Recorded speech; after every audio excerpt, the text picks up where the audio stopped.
ప్రతి సంవత్సరము ఆషాఢశుద్ధ పాడ్యమి నుంచి ఆషాఢశుద్ధ నవమి వరకు ఈ నవరాత్రులు జరుపుకుంటారు.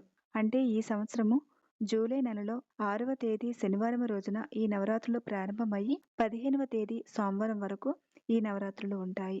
ఈ అమ్మవారిని ఎక్కువగా రాత్రి సమయంలో పూజిస్తారు.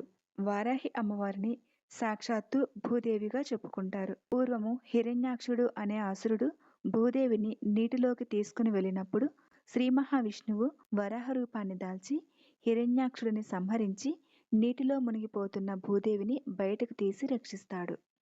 అప్పుడు అమ్మవారు స్వామివారి పైన భక్తితో వారాహి రూపాన్ని తీసుకుందని, అందువలన వరాహ రూపం యొక్క స్త్రీ రూపము వారాహి అమ్మవారని కొన్ని ధ్యాన శ్లోకాలలో మనకు కనిపిస్తుంది.